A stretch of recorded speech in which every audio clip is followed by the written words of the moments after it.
Assalamualaikum warahmatullahi wabarakatuh. Saya Nailul Arini dari kelas MPI 1B akan menjelaskan hakikat dan tujuan pendidikan Islam.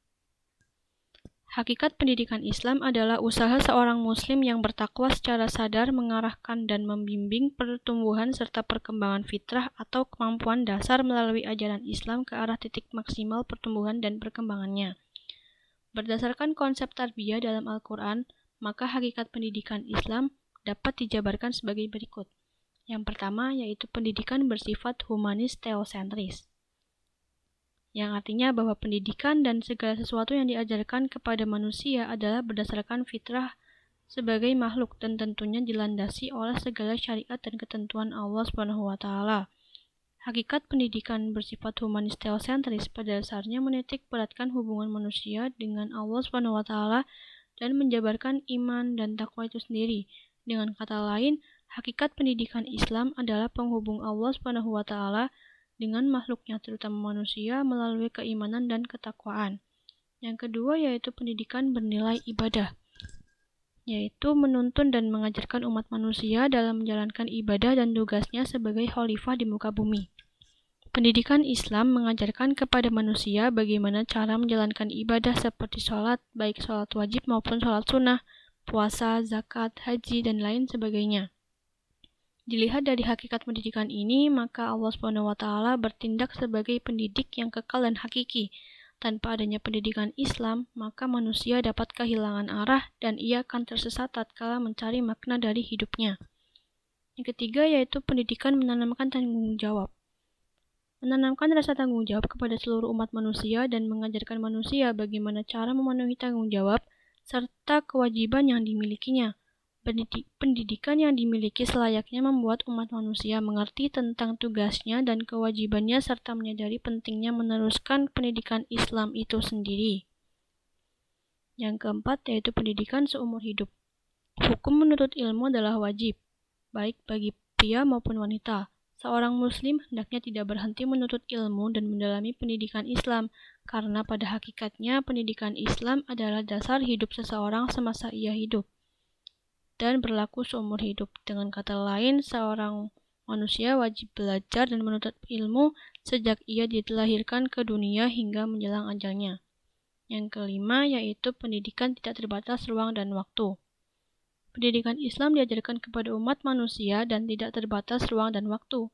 Pendidikan Islam tidak terbatas ruang maksudnya bahwa pendidikan Islam tidak hanya diajarkan pada manusia di suatu daerah saja, seperti halnya seorang nabi mengajarkan ilmu pada suatu kaum.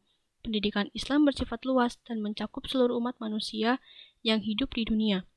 Pendidikan Islam juga tidak terbatas waktu karena pendidikan Islam harus tetap diajarkan dan diteruskan oleh setiap generasi manusia yang hidup dalam kurun waktu yang berbeda.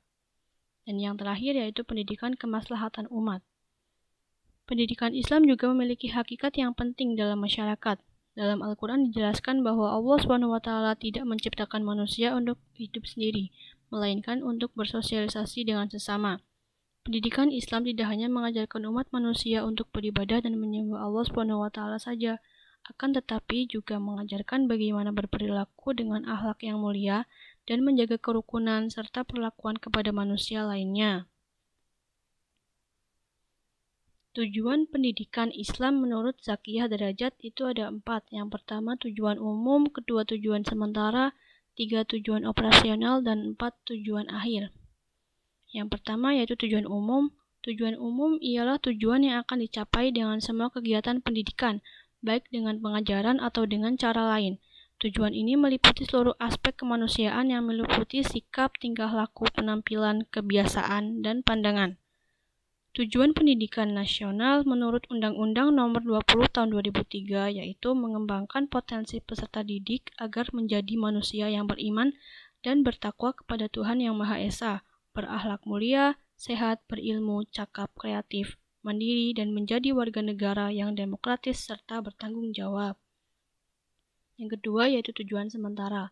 Tujuan sementara ialah tujuan yang akan dicapai setelah peserta didik diberi sejumlah pengalaman tertentu yang direncanakan dalam suatu kurikulum pendidikan formal, yang artinya tercapainya berbagai kemampuan seperti kecakapan jasmaniah, kemampuan membaca, menulis, dan ilmu-ilmu lainnya. Yang ketiga yaitu tujuan operasional. Tujuan operasional adalah tujuan praktis yang akan dicapai dengan sejumlah kegiatan pendidikan tertentu. Satu unit kegiatan pendidikan dengan bahan-bahan yang sudah dipersiapkan dan diperkirakan akan mencapai tujuan tertentu yang disebut dengan tujuan operasional. Contohnya pada penyelenggaraan program Hafiz Quran. Dengan berbagai metode yang diberikan satuan pendidikan kepada peserta didik sehingga membuat peserta didik menjadi Hafiz Quran. Dan yang terakhir yaitu tujuan akhir. Pendidikan Islam itu berlaku selama hidup untuk menumbuhkan, memupuk, mengembangkan, memelihara, dan mempertahankan tujuan pendidikan yang telah dicapai, yaitu tercapainya insan yang bertakwa dan menghadap Allah dengan ketakwaannya. Tujuan pendidikan Islam menurut Ghazali seperti yang dikutip Abidin Ibnu Rushd. Yang pertama, mendekatkan diri kepada Allah. Yang kedua, menggali dan mengembangkan potensi atau fitrah manusia. Yang ketiga, mewujudkan profesionalisasi manusia. Dan yang terakhir, yaitu membentuk manusia berakhlak mulia. Sekian, terima kasih. Wassalamualaikum warahmatullahi wabarakatuh.